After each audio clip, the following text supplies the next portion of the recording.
that you carved out 30 minutes of your busy, busy day to be here today. Just a quick tech check, make sure that everybody can hear me. No issues with that. Let me open up the chat box here so I can see. All right.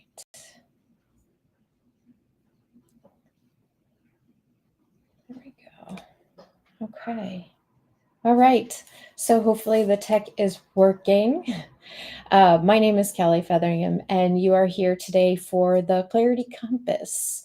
Today is the first workshop for a 3-day series that I'm doing for Unapologetically Ambitious Playbook series. So grab a pen and a paper because we're going to move fast. We've got 30 minutes, and I want to make sure that I give you as much as I can in that 30 minutes so that you walk away and you can do some things before you come back tomorrow.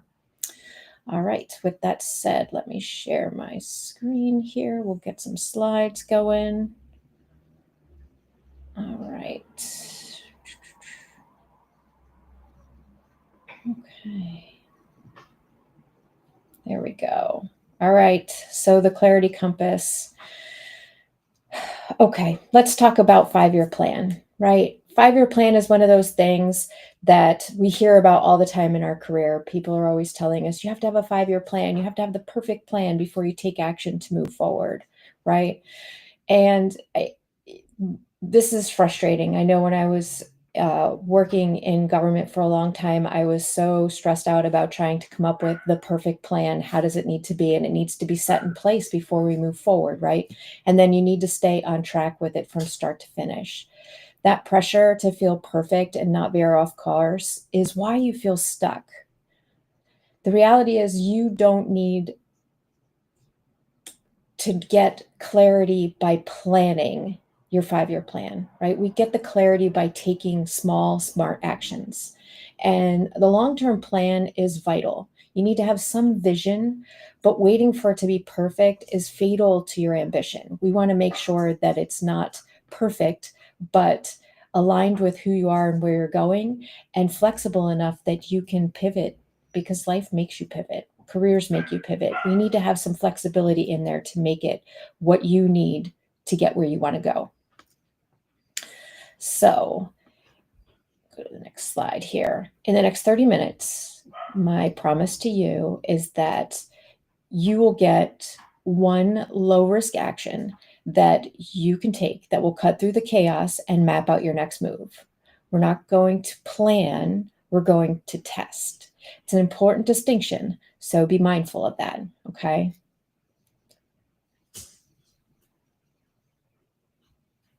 Okay. I want to take a minute, though, to think, okay? Before we test, we need an anchor. You don't get stuck because you lack your goals. You get stuck because your goals are not in alignment with your core values. Okay, think about that. When you act from your values, every action we take feels easier. It feels more in line with who we are and where we want to go. Okay, so we're going to do a quick drill. Get a piece of paper, that pencil or pen that you have, and I want you to write down 2 words. Okay, 2 core values. Do you value growth, autonomy, impact, stability? Just 2 words. Okay. You want to keep those words at the top of your paper.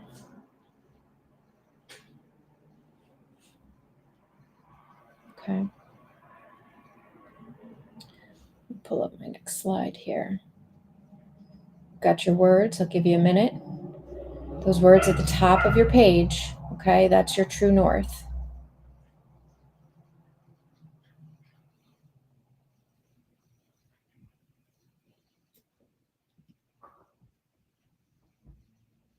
Recording in progress. Okay. Let me share my screen again here.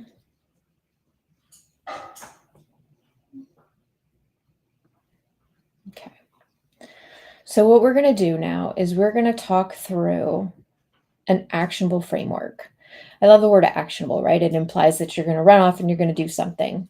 But it is important, right? We go to these different things, we learn different tips and tools and tricks, but if we don't actually go afterwards and utilize them, then it really is just going and listening. It's like watching a TV show, right? And I want to make sure that what you take away from today is something that you can use. Okay. So we're going to design a low commitment 5-week test that you can use to test drive your core values and to come up with the next step in your plan. Okay. So here's how you do it. Copy these 3 steps onto your piece of paper. Okay. The first one is hypothesize. Think about one specific skill, project, or role that you're curious about. Maybe you want to lead technical meetings. Maybe you want to move into a people management role. Let's see, maybe you are trying to move up the ladder. You're trying to get to a director level or a long-term strategy to move you towards that goal. Maybe you are in a technical field and you want to learn some new technical expertise. Okay, whatever it might be that is important to you, but pick one. Okay, we're always tempted to make a big long list. I'm a list maker too, right? We don't want to make a big long list of things here. The key is just to pick one. Okay. The next step is to design it. What is the smallest single action that you can take in the next 5 weeks to test it? Okay. Maybe you want to shadow somebody. Maybe you want to identify a mentor and meet with them once or twice. Maybe you want to identify a training program, if it's a technical skill that we mentioned that you want to learn about. What does that look like? Where are you going to take that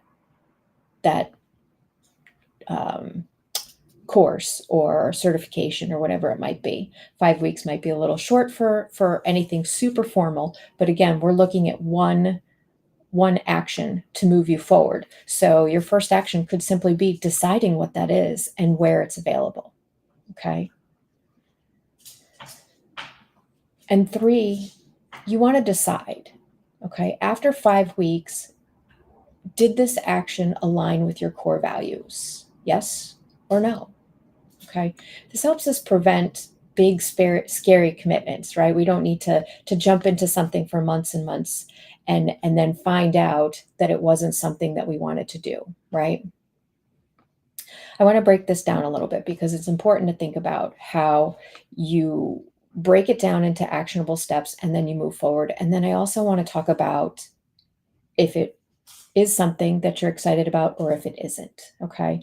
So the first thing is, again, break it down.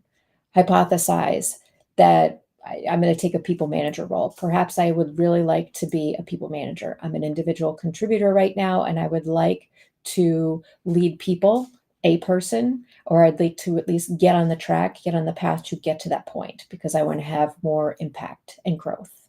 Okay. So over the next 5 weeks, perhaps I would dedicate 30 minutes every Friday to mentor a junior colleague on their project planning or on their leadership. Okay. Maybe I also read a couple of chapters in a book on effective delegation, right? Something like that. And then after 5 weeks, when I look back at those activities, did I feel energized when I was doing them? Did I look forward to Friday or at least not dread that 30 minutes where I had to mentor a junior colleague, right? Did I feel excited about the opportunity and the potential there? Did this align with my values? Did I feel like if impact and growth were my values, right? Did I feel like I was having an impact? Did I feel like I was growing and learning new skills? Okay. Or no, did I feel drained by this responsibility? Did I feel overwhelmed that I had to block time on that Friday to squeeze in this opportunity to mentor this junior staff person? Did I dread the material in the book that I was reading, or did I find it really boring and uninteresting? Okay. Did I miss being the doer as opposed to the mentor? Okay. Thinking about those things, there's no wrong or right answer. Again, the idea of this is a low commitment opportunity for you to think about all of the different things that you could be doing in the future and then test driving them. The one thing I want to say is that we say 5 weeks. You may find out in 2 weeks that you're really hating what you're doing, right? You may find that having to block your time, having to talk to a junior colleague, having to figure out what you were going to lead them on, having to think about those is something that you really are not ready for or isn't something that you're interested in. Okay. If you liked it, then we move to the next step on how to incorporate more of that. But if you didn't, you just saved yourself months and months of frustration, okay? And potentially thousands of dollars. Perhaps you need to hire a coach or take all kinds of training to move to that next. And you're avoiding burnout or frustration, okay? So just in a few weeks.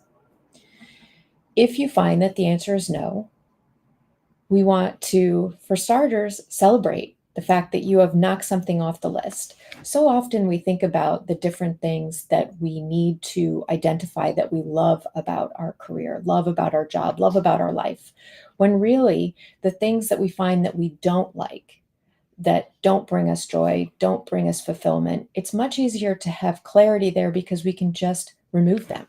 Okay. It's successfully disproven hypothesis. Okay. You now have the data, not just doubt that, you know what, I test drove that. I don't know that that's really what I want to do.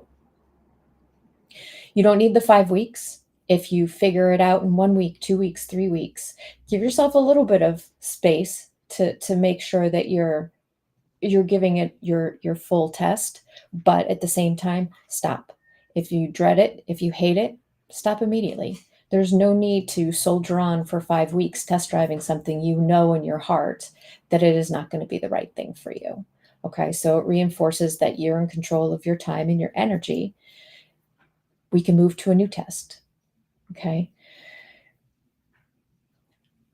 I encourage you to spend a little time reflecting, though, at the end of that time, whether it be 2, 3, 4, 5 weeks, and think about why it was misaligned. What was it about the activity or the events that were draining? Why did you not feel in alignment with it?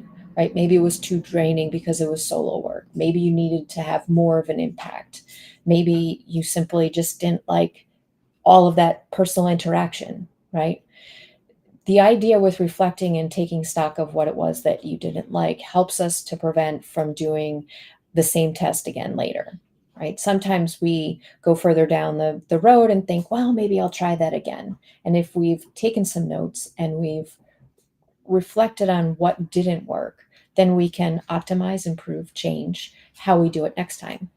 Perhaps when you design your next test, you know what you don't want, and you have the information that you need to design a better hypothesis, right? So maybe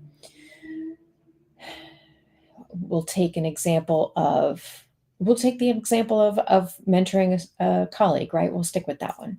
So if you're not loving that, think about what about it you didn't like. Was it the burden of the time? Was it the imposter syndrome, feeling like you weren't ready for what you needed to do in order to lead that person?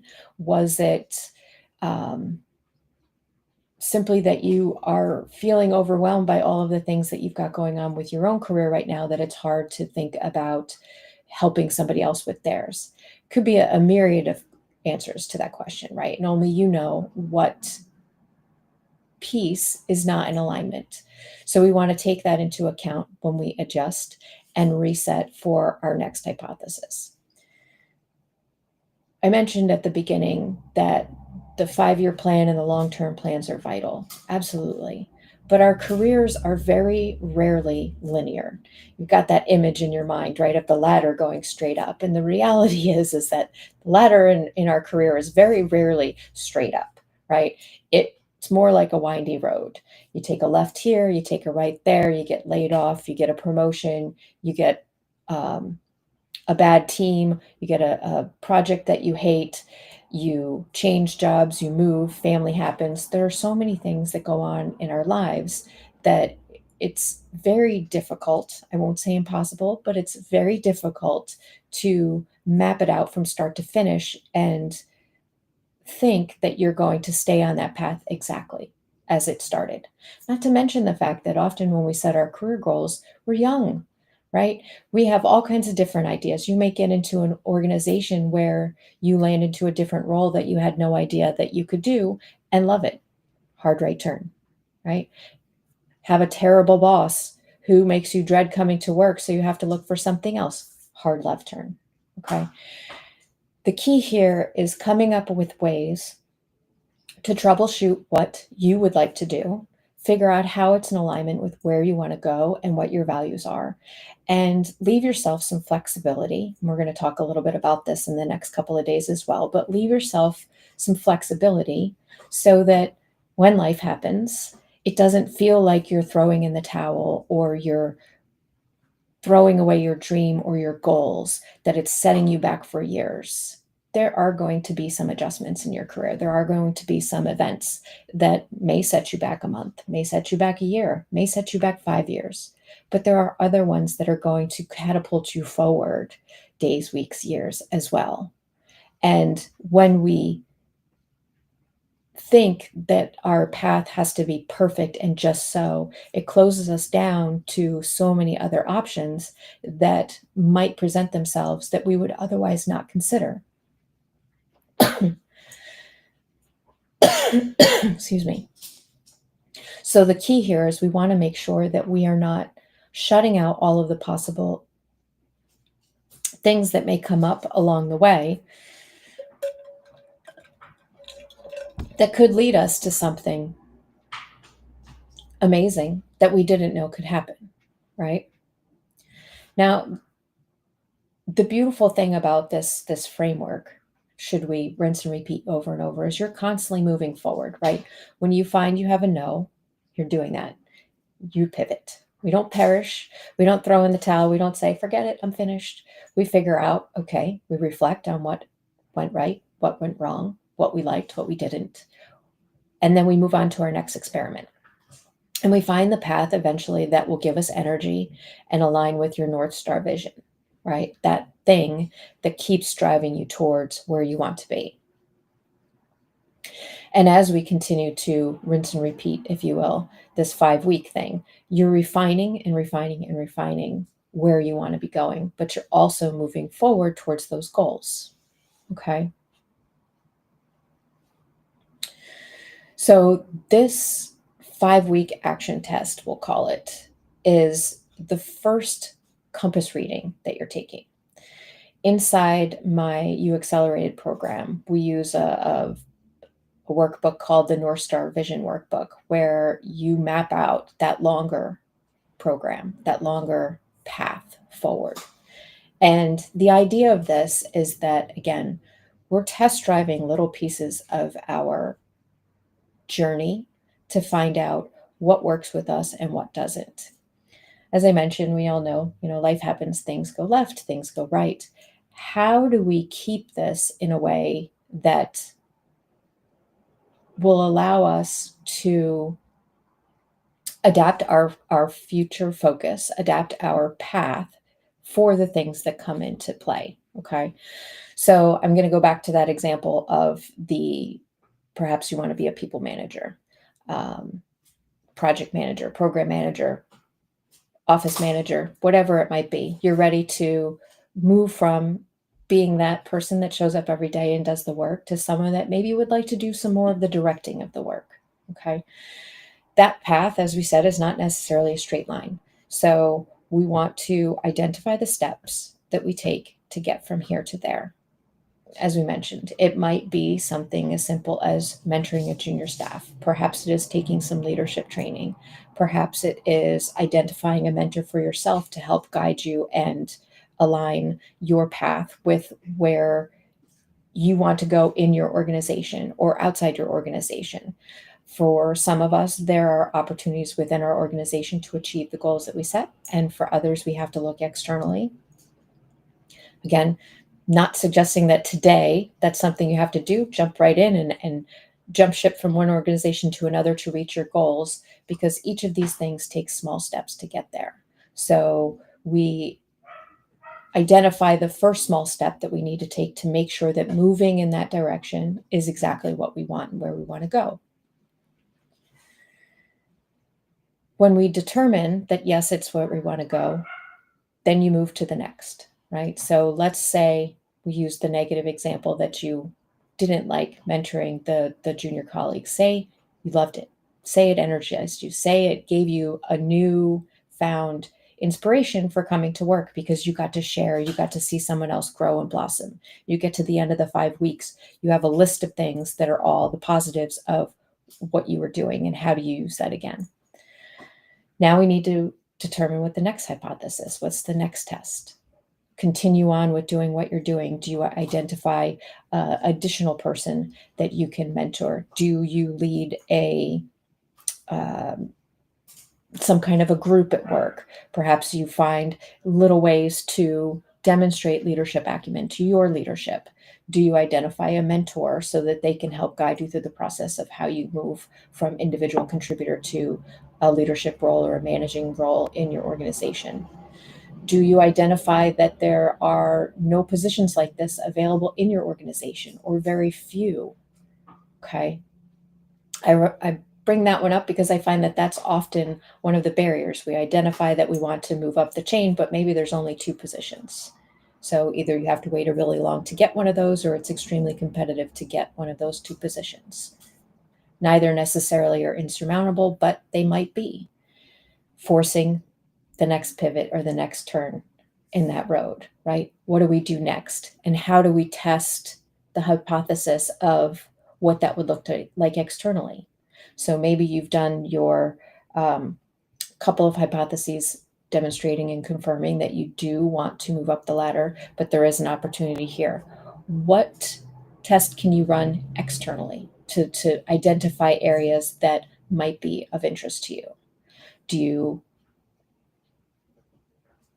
begin job searching? Do you begin talking to people in other organizations? Do you begin talking to colleagues in different departments or different areas of your organization?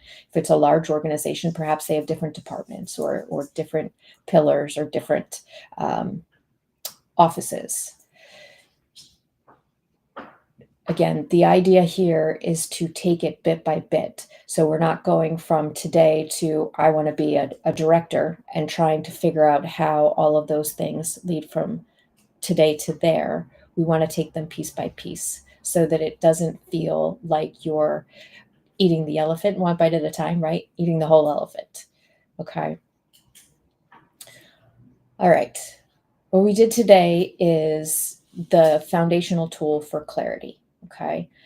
But to turn them into a long-term career map, you need the full system and the community. As I mentioned, my U Accelerated program offers this very thing. The idea of it is to map out what your core values are, where you want to go, how to get there, identify the resources and the support and the community to help you to get from here to there, to align with your core values and your career goals, but also to give you that support so that when things don't go great, you have a community to lean back on. You have people in your corner to be able to brainstorm, hey, I tried this, it didn't work. What do you think? I was thinking about trying it this way. What is your experience on that? So that we can grow and learn from one another. If there's one thing that I've learned over the last, I'll say over the last 15 years, and that spans both the time while I've been in business for myself and then when I work for others, is that it often feels like we need to figure it out for ourselves. It feels like we need to keep things close to the vest. And in your organizations, look, there are some organizations where that may be necessary, but external to your organization, when we figure out how to surround ourselves with people that can support us, cheer us on, that we can learn from, and that we can help them learn, the speed with which we advance is exponential.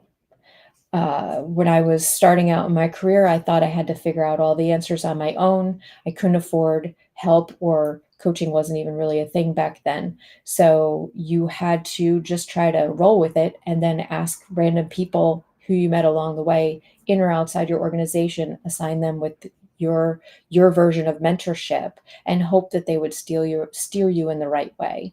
And some do. Some are wonderful mentors and others are not, because we all have different agendas, right? So the idea is, for your career, identify the people that you need in your corner to help support you. And the U Accelerated program is something that I created specifically with that in mind. We've made the investment incredibly low this quarter. I know that there's a lot of uncertainty out there.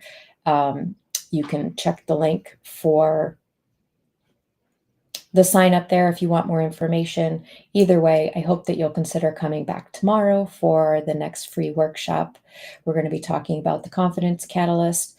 And basically, we are going to ditch imposter syndromes in 60 seconds.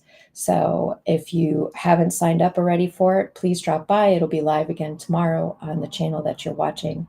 And I hope that you will take what you learned today and put it into action. And if you have an amazing breakthrough, or even if you just find out that what you thought you wanted to do was not what you wanted to do, I hope that you'll share it. Please feel free to hit me up on LinkedIn, Facebook, or my website. And I hope you have a great day. Thanks.